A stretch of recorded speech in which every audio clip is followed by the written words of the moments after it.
বন্ধুরা, আজকে আমি তোমাদের একটি গল্প বলে শোনাবো। আমার গল্পটি হলো একজন বিখ্যাত ব্যক্তিকে নিয়ে।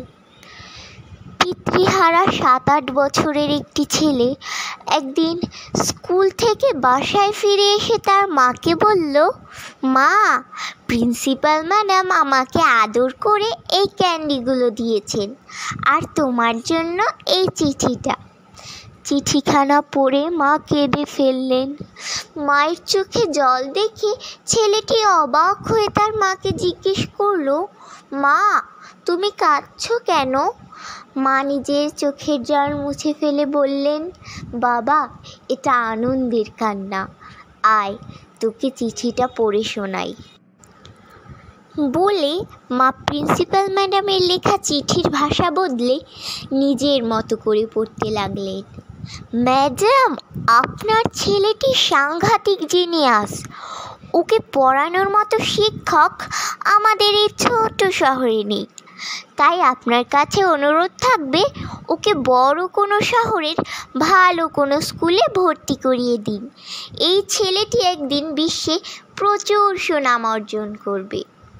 চিঠিখানা পড়ে মা তার ছেলেকে চুমু দিয়ে বললেন, আজ থেকে এই জিনিয়াস ছেলেকে আমি নিজেই পড়াবো। মা নিজেই শিক্ষা দিয়ে এই ছেলেটিকে যুক্তরাষ্ট্রের তথা সমগ্র পৃথিবীর একজন বিখ্যাত ব্যক্তি বানালেন। তিনি হলেন টমাস আলভা এডিসন।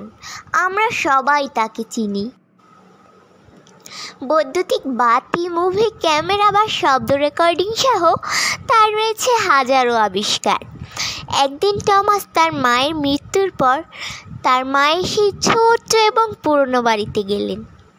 ঘর পরিষ্কারের সময় সে তার ছোটবেলার প্রিন্সিপাল ম্যাডামের দেওয়া সেই চিঠিটা পেলেন। চিঠিটা পড়ে টমাস তার চোখের পানি ধরে রাখতে পারলেন না। তাতে লেখা ছিল, আপনার ছেলে টমাস একজন মেন্টালি রিটায়ার্ড। ও এতটাই নির্বোধ যে ওকে পড়ানোর মতো ক্ষমতা আমাদের নেই, এবং কারো আছে বলেও আমাদের জানা নেই। এই ছেলেটি যদি আমাদের স্কুলে পড়ে তাহলে আমাদের স্কুলের সুনাম ক্ষুণ্ণ হবে। তাই কমিটির সিদ্ধান্ত অনুযায়ী এই ছেলেটিকে আমাদের স্কুল থেকে স্থায়ীভাবে বহিষ্কার করা হলো। নৈতিক শিক্ষা। একজন মায়ের উচিত সর্বদাই তার সন্তানের সাথে পজিটিভ আচরণ করা।